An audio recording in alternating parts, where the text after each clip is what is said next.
The Heart of It. Roy West kicking in towards the centre. Roy A distinctly Tasmanian conversation. I can feel what it will be like when Tassie plays his first game, and I just... Lynch gathers, he's got loose men everywhere, but he decides to have a pump shot, and it's an absolute ripper! 200 goals for Peter Hudson. What a fantastic effort. Oh, how did he do that? Bear kick finishes off in style. Up towards half forward, Stewart flying over the top. Oh, pulled in a beautiful mark. Well done from Scott. After also has got the first goal. Has it done? Nichols has had the big ruck with it. Oh! Crosswell!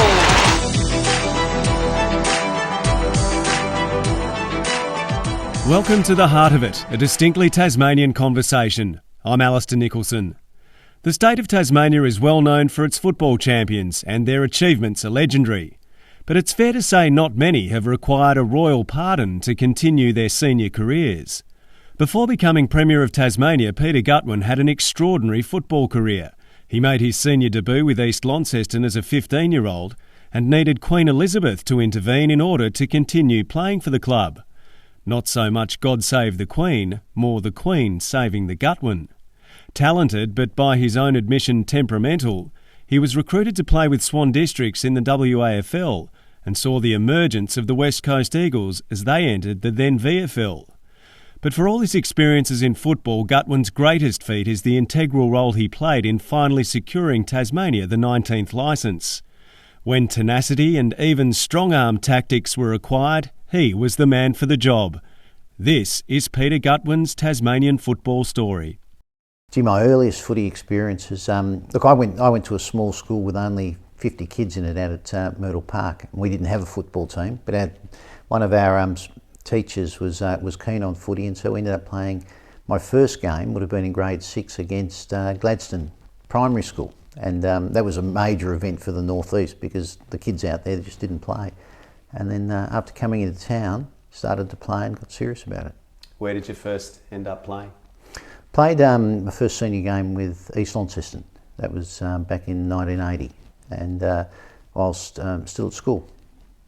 Junior football, was that a thing for you before you got to those senior ranks, obviously? Yeah, look, we had, there was a very strong NTJFA, Northern Tasmanian Junior Football Association, that ran separately and played on Sundays.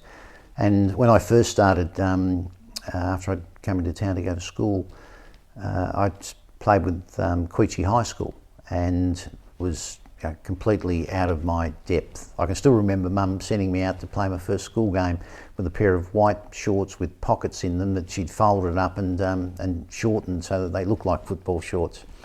But then I found that I enjoyed the game. I started playing in the NTJFA in the under-14s, and then made a state under-15 side, and then the schoolboys side the year after for the under-16s. Okay, so you played in a schoolboy carnival. Where was that, and what do you remember? We played up in Darwin, and what I can vividly remember, it was so hot compared to Tasmania. In fact, when we got off the plane in Darwin, there was a couple of guys that, Stephen McPherson, who had played in that side, he went on to play with Footscray, and a guy from here, Mark Connolly, who's now runs a pretty successful fitness business. And I remember talking to them when we got off the plane. We thought we were standing in the wash of the jet engine of the plane that we travelled on. It was just that ferociously hot when we got off. But look, it was a fantastic carnival, and Tassie didn't win it, but we held our own. What sort of a player were you, Peter, in those days? Look, I was finding my way because I came to footy late as a 12 or 13-year-old, and it wasn't natural for me. So, but I was reasonably fit, had a good leap, and I'd forced myself to learn to kick on both feet, which sort of kept me out of trouble. So where did you practice kicking your footy back in the day, and where did you develop those skills?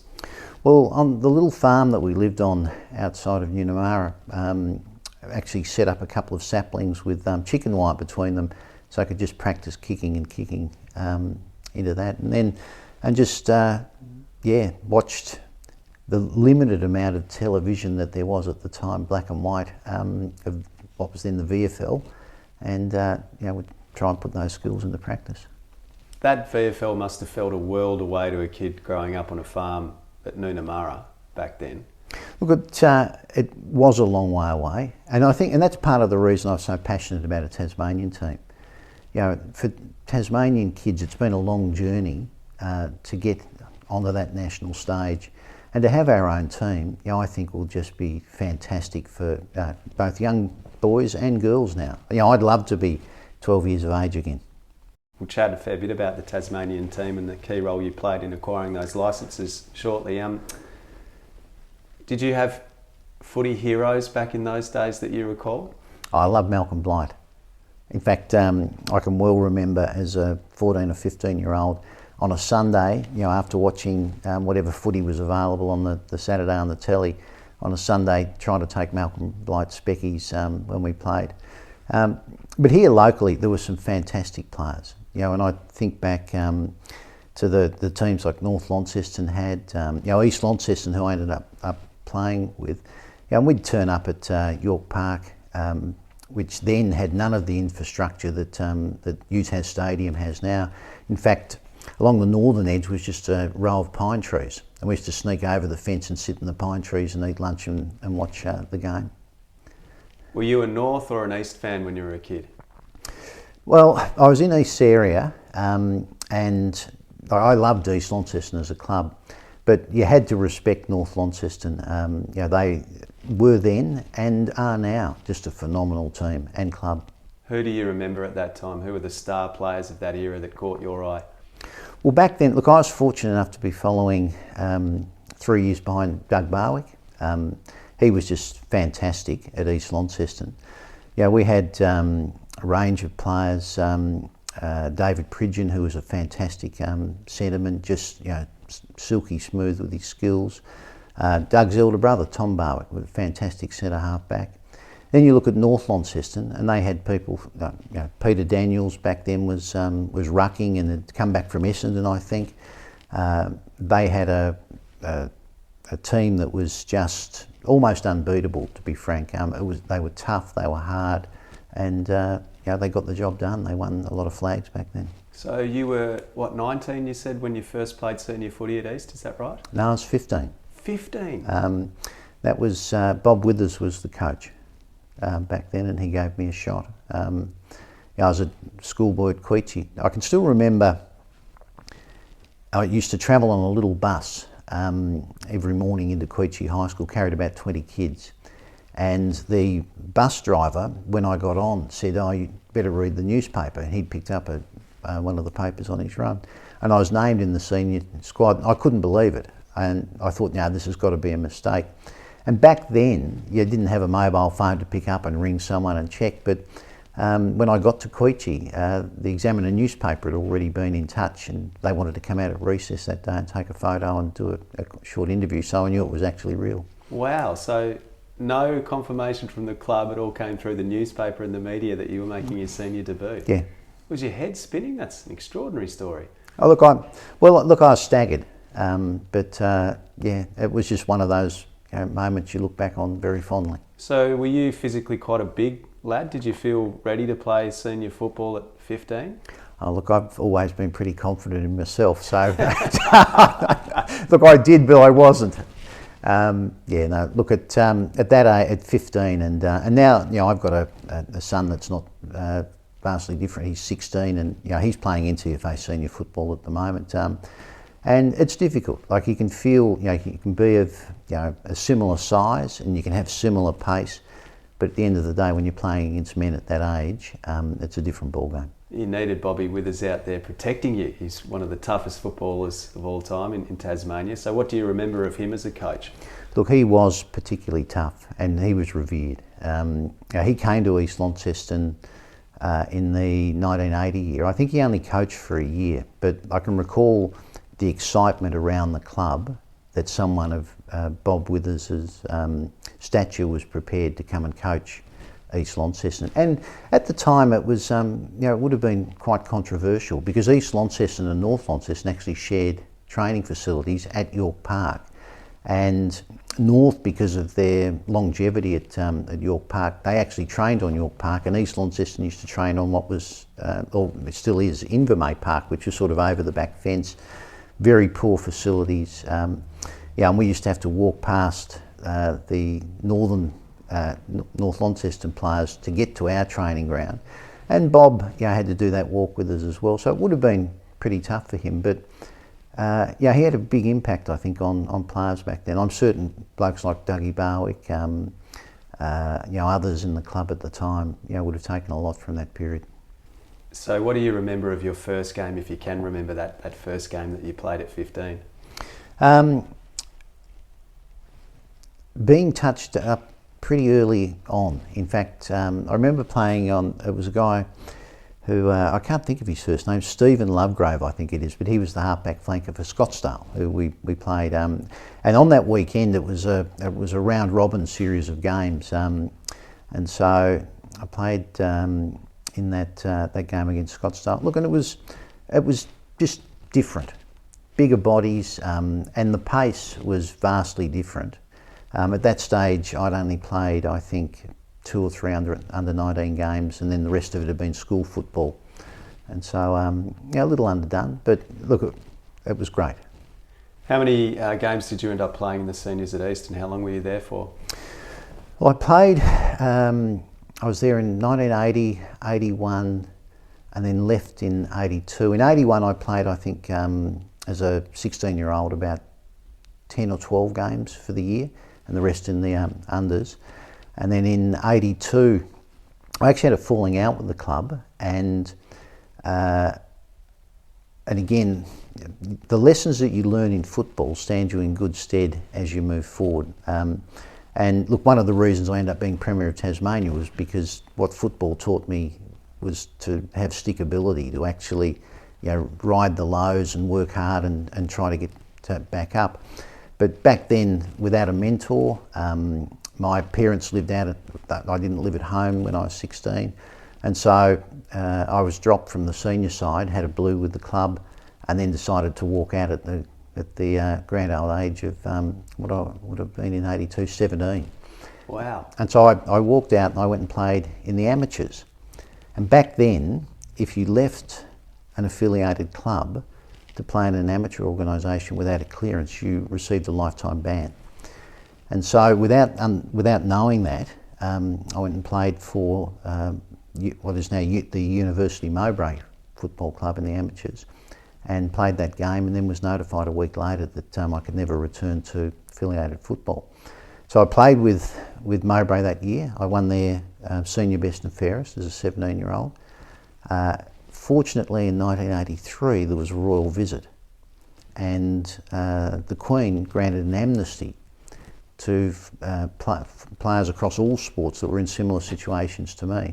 Really? And so at the end of 83, I came back to East Launceston, and I played the 1984 season, the 85 season, and then got recruited by Swan Districts and went to the Waffle in Perth.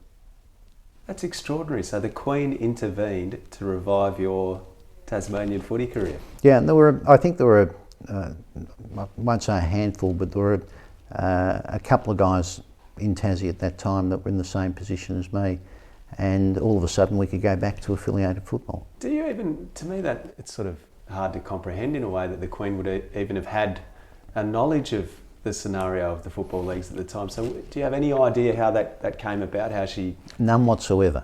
But look, I gratefully received what I like to consider a royal pardon, which it wasn't. It was only an amnesty had been granted, but it got me back into football, and so I was pleased to have been able to do that, because early on, when I was after that first year as a 15-year-old playing with East, and then early on in 81, I had some interest shown by a number of VFL sides, and I tweaked a knee, and back then, if your legs, anything at all to do with your legs, you were finished, you were done. And so that sort of ended that flirtation with the VFL at that side, but I still harboured a dream and a goal to get there. And so coming back in 84 and 85, I applied myself, and then I was fortunate enough that a guy called Peter Daniels, who was a long-time North Launceston football coach and player, had coached at Subiaco in 1984, came back and was coaching here in 85, and I had a conversation with him, and he provided a pathway through to the Waffle for me, because I'd hoped that could play over there and then find a pathway back to the VFL. How did it pan out for you in Perth? How long were you there? How did you go? Well, I had 5 years there. I played football, again, only for a season with Swan Districts before again having a falling out with the club. And as I say, when I look back now, for a lot of young players, and my own son, I sort of count in this as well. So important that they have mentors around them, because it's so easy to close a door yourself rather than walk through it. And back then, I was fortunate enough to have John Todd as our senior coach at Swan Districts. And in fact, Toddy was one of the handful of people I ran when I first became Premier of Tasmania. I actually picked up the phone and tracked him down and gave him a call just to say thank you. Now, we had a very difficult relationship. Todd had played me through all of the pre-season matches and then dropped me just on the eve of the season starting. And he did it back then in what I thought was a very brutal way. With football clubs, you get elevated to the senior squad. I was a 20-year-old then and had been presented with my jumper, which was number 24, and with Swan Districts, which was a step above Tasmania in terms of professionalism. You'd turn up for training, you'd have your jumpers had been cleaned and you'd be provided with your training kit for training. And after a particular game, and John and I had words at half time about what he thought I should be doing and what I thought I should be doing, and a couple of senior players said, look, that was an absolute no-no, you should have just kept your mouth shut. Anyway, I turned up on the Monday and my locker had been cleaned out, and there was a cardboard box sitting in front of my locker, which I just ignored as I walked past, and went to the property guys, who can I have my jumper? And they said, no, look, Toddy's taken it off you. You've got to go to the other sheds and you're training with the seconds. And so I had to pick up my little cardboard box, walk back through the senior rooms and off to the seconds. And I determined then that what I would do is get back into the senior side. So I spent 10 games in the reserves, got to a point where I can still recall in the last reserves game that I played for Swan Districts having 46 possessions, and they just had to play me. I'd played quite, had just pushed myself to get to a point. So they played me, again being hot-headed, played that senior match. The rules were that senior players had to go back to the club rooms and you were presented to the members in, broadly speaking, exactly what happens today. And I decided I wouldn't go. On what basis? Do you know why you didn't want to go? I was just so angry with John and the fact that it had taken me so long and been knocking on the door, and I just felt that I'd been harshly dealt with. And so I put in for a clearance to East Perth, and that they decided that they wouldn't clear me, and so I sat the rest of the season out. So you played that one game, didn't go back, and then put in a clearance? Yeah. And by the following year in '87, because that was the '86 year, the Eagles came in, the Waffle changed, there was a lot of, the funding structure changed. I was on quite a reasonable contract. I was studying engineering, and that was enabling me to do that. And so I had to find work, and so I joined the insurance industry, transferred from engineering to financial planning as a studied over there, and then moved on with corporate life. That is an extraordinary story. Who do you remember in Perth? So John Todd's the coach. Who do you remember playing with and being around that club at the time? They had some excellent footballers, especially in the lead up to the West Coast Eagles coming in. Well, there were 11 players straight out of our first 18 that went into the Eagles squad.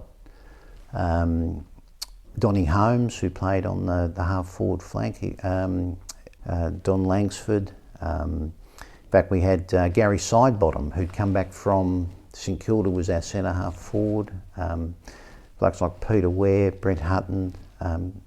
some really good footballers that were playing there. In fact, my memory, like the Waffle and the VFL had a really strong competition between them, two of them. They were two strong competitions, but during the pre-season, we played pre-season matches against the VFL side. I played in the side on Jeff Rains. We played and beat Collingwood in Perth in the pre-season run-up and beat them handsomely. It was a good competition. I remember one of my funniest moments was lining up out in the centre, and they had a ruckman called Wes Fellows, I think it was. And Wes had been 6'5", 6'6", and built. I remember standing there just before the first bounce, and back then everything in Perth was about pace. And so, normally I'm about 80 kilos, and I'd slim down to 76, 77 kilos because you just had to be quick and nimble. And I remember standing next to Wes Fellows, and my head came up to just below his shoulder, and looking at his bicep and thinking, his arm is larger than my head, and I just hope he doesn't fall on me. But football was good. But the lessons that I learned from footy were about stickability. It was about doing the things that I should have done that I didn't, that I was then able to carry forward into my corporate and then political life. There were times over a 20-year political career where you get frustrated and you think, is this the right thing? Should I keep going? The 20-year-old Peter Gutwein would have said, "No, this is not for me," and would have walked away. But looking back on those lessons, I was able to stay in for the long term, was able to do the little things that were necessary, and at the end of the day became Premier of Tasmania as a result. And I credit the mistakes I made during my football career as the reasons why. And those mistakes were having a propensity to speak out, perhaps not being as disciplined as I should. But I was lucky enough later in life to learn from those and carry, hopefully some lessons forward. So, was there a light bulb moment for you then, Peter, or did it just sort of happen over time that you sort of realised that those were moments you regretted and to be learnt from? Well, I guess in my mid-30s, when I look back and as you grow older, your body changes. And so in my mid-30s, I started to realise and think, well, those opportunities are never coming again, certainly in terms of football. I guess it was a culmination of things you learn from experience. You're either smart enough to learn from it, or you ignore it and you bumble on. Like I was smart enough to learn from that experience and to bring a new discipline into the life that I was leading in my 30s and 40s. You touched earlier on the importance of the Tasmanian AFL teams. At what point did you realise this was something that you really wanted to be the strong advocate for? You'd had a political life, then you become Premier, and obviously there are so many priorities for a Premier. When did football become really important to you in securing that team? Well, the one thing, I guess I've always understood, or I've always felt that football's more of a game, more than a game. Football is really about life. It's about contest. It's about loss, failure. It's about success. There are a lot of things that go into and the lessons that you can draw from football.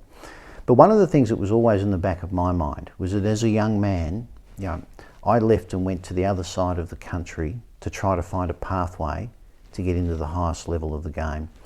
And that's not fair for young Tasmanians. And it's interesting, I'm a great believer in the Federation. I love the fact that our states operate quite separately to each other, and that there is a contest, and that hopefully if there's a contest between states, you have synergies that occur and everybody does better. But in terms of football, we're never able to compete equally with the other states. And I look back to when I was a young man, the journey that players like Ricky Ponting went on in terms of cricket. I can remember being here as a grade 9 or 10 student the year that Tasmania won the Gillette Cup cricket final. 79. And we weren't allowed in the Sheffield Shield then. And in fact, post that win, and I was fortunate enough, the coach and captain of that side, Jack Simmons, was my cricket coach at Queechee High School. He was based here in Launceston. And when I look back, they kept us out of the Shield for so long. They let us in for a 2-year trial, and then we ended up staying in it post that. And since then, Tasmania has produced, on a per capita basis, more international cricketers than any other jurisdiction in this country, and at the same time produced who, in my view, Ricky Ponting, is the best Australian cricket captain and one of the best batsmen that the country's ever produced. Now, without that opportunity to play in the Shield, would that have ever occurred? You know, if we hadn't been able to be on the national stage and that opportunity be provided. And so when I look at football, you know, there's a similar pathway that we need to walk. And in terms of our entry into and onto the national stage, to me it's a no-brainer that not only will it be good for those kids that have got the ability to take that next step, both boys and girls, but it's good for our entire community. And when I looked at this as a treasurer firstly and then as premier, you know, sport strengthens your community fabric. Sport can lead to better health outcomes. And you look at Tasmania, you know, we have one of the worst outcomes in terms of preventable disease, diabetes, obesity, heart disease, smoking. You know, sport can actually solve a lot of those problems for you long term if you can get engagement. The problem that we've never had is, as Alistair Clarkson says, you know, there's never been a flag put in the top of the hill. You know, there's never been that opportunity to strive and to aspire to get there here in this state. We provide that, and we'll have a healthier society, and we'll have a more connected society. And when you look at the way that Tasmania supports its national teams, the Jack Jumpers is a case in point that the state, I believe, will fully get behind our team in the AFL when that opportunity arises. How easy was it to get the AFL to the table to negotiate in, you know, a very meaningful way on this? And at what point did you realise that you were going to have to play hardball in a way and go to the length that you did and put on the table that those Hawthorn and North Melbourne contracts would be no more without a commitment to a Tasmanian team? Well, one of the things that I felt from day one, in fact from the first conversation I had with Gil McLachlan and his team, was that I felt that Gil wanted to get this done, but it wasn't their highest priority. And obviously when I was Premier, I started just before COVID, and then we had a very difficult period as a state and as a country. You know, and through that period I know that Gil had other factors that he had to deal with and focus on. But we had laid down a pathway. And one of the things that I believe very firmly in is that you build trust by making small agreements and sticking to them. And we'd made an agreement, we had a timeline, and then the AFL and Gil started to walk back from that. And as this conversation for a team had been going on for 30 years, you know, I felt that there had to be a circuit breaker, that I needed to do something that was significant, that actually signalled once and for all that this state was serious and that this was the time that we wanted to get the job done. And so the only leverage that I had was the fact that we had two AFL contracts, two clubs contracted to play here. And so I made it perfectly clear that unless we got back on track, that we got back and worked to that timeline that we'd originally discussed, that I would have no compunction whatsoever in not renewing those contracts in the following year. And the AFL could go and whistle. They took notice. Well, they did. And it's interesting. If you're going to put down a firm position, you've got to make a decision in your own mind whether that's a bluff or whether you're prepared to carry it through. I was prepared to carry it through, and I think Gil picked up on that. And so all of a sudden we're back in the game and the conversation carried on. Ultimately, family circumstances resulted in you leaving your role as Premier of Tasmania. Jeremy Rockcliffe takes over and ultimately gets the deal done in the end. How satisfying for you was that, Peter, knowing how much work you'd put in to get Tasmania these licences for men's and women's teams? Look, it's probably cliche-ish, but look, I think I was the happiest bloke in the country the day that Jeremy announced that we were going to get our own AFL licence. And not so much because of the effort that I'd put in, but because of the effort that I know that others have put in for 30 years. And the simple fact of the matter is this: our kids, young boys and girls, deserve the same opportunity to be able to aspire to play for a team in the state that they live in as every other kid in this country has already. And so, I think it's a great outcome for Tasmania. I have found it frustrating a little bit that people are unwilling to recognise the economic benefits that a Tasmanian licence will bring, and with the stadium as well, around jobs, construction, investment, flow-on effects and generational returns on something like that. Can you give me your side of the economic argument around why this is important and why it actually stacks up? Well, what seems to have been lost is the fact that we currently rent two teams. We rent them. As a state, we spend around $8 million a year on those two teams. And the economic analysis that's been done indicates that at both ends of the island, we get about $30 million worth of impact on our economy. So spend $8 million, get $60 million worth of economic activity. What's interesting is that not one of those salaries for those players and the officials that travel actually is paid and spent in this state. And what people have seemed to have forgotten that our cost is going to be around $12 million a year moving forward as opposed to $8 million.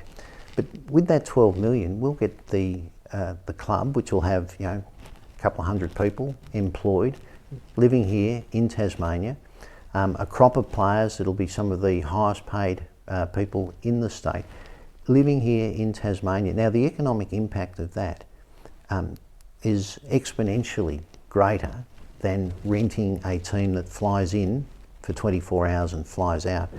The other key benefit as well, I think, will be we will see increased participation like we have never seen in the state before. Tassie's a football state, but it's no secret that participation has stagnated in recent years. Obviously, fantastic growth in the women's game and the girls' game. But as far as male participation, that's stagnated. I think that we will see an explosion in the number of kids that are kicking footballs and doing something that's healthy, which at the end of the day is going to be good for the state, both economically and socially moving forward. So Penguin, my little hometown's getting an amazing upgrade, a $25 million investment in Dial Park. Money's going into York Park where AFL matches will be played and the new stadium in Hobart where matches will be played as well. How important to you was that the entire state benefited and felt connected to this new team, these new teams? Well, in terms of Penguin and Dial Park and UTAS, before I announced that we wanted to pursue a stadium in Hobart, in that same speech I outlined the investment that we'd be putting into Dial Park and the additional investment into UTAS. I think it's important that we have contemporary facilities available to Tasmanians around the state. There are obviously arguments, and Tassie is one of the most parochial places that you could ever come across. We've had three regions for just about everything, whether it be football, cricket, health or education. Tassie's had three regions since, right throughout my life and since I can recall. Football and a team, I think, can for the first time actually break down some of that parochialism and use some of that parochialism to create synergies that can actually improve the lives of everybody, regardless of where you live. And with a team based in Hobart, the Jack Jumpers have demonstrated that if it's managed sensibly and if they use their outreach programs, if they play games in other parts of the state, that they can connect with all Tasmanians regardless of where they are based. I don't think anybody on the northwest coast would argue that the Jack Jumpers aren't a Tasmanian team and that they would feel disconnected, even though we only play 3 games up here in the north out of a 15 to 18 game season. With an AFL team, I'm sure that it'll have the same flow-on benefits and impact as we've seen from the Jack Jumpers, as long as the team engages. Peter, fantastic chatting to you. Just a couple of quick questions to tidy things up here. So what springs to mind immediately when I ask you who is Tasmania's finest ever footballer? Bulldog. Best footballer you ever played with or against in Tasmania? Look, that'd be Doug Barwick. Favourite ground in Tasmania? Oh, York Park. Look, it was a magnificent ground when I was playing, and it's an even better ground today. If you could pick one current player to put into the AFL men's team from the competition. Into the Tasmanian AFL? Yeah. Who would you pick from the current crop of players? Gee, that's a really difficult question. Bonampelli. Good selection. Old song or new song for the Tasmanian club song? New song. Something for the youngsters to connect to? I think so. I think this is a chance to write our own page, and for Tasmanians today, it's an opportunity to get the lyrics right moving forward. Peter, thank you so much for what you've done to make this a reality, and thank you very much for chatting to me. Alistair, my pleasure. Former Tasmanian Premier Peter Gutwein, quite literally a champion of Tasmanian football. The state will always owe him a debt of gratitude for his commitment to securing the 19th licence. I hope you've enjoyed hearing his story in this episode of The Heart of It. Remember to like and subscribe to the podcast. I'm Alistair Nicholson. Thanks for listening.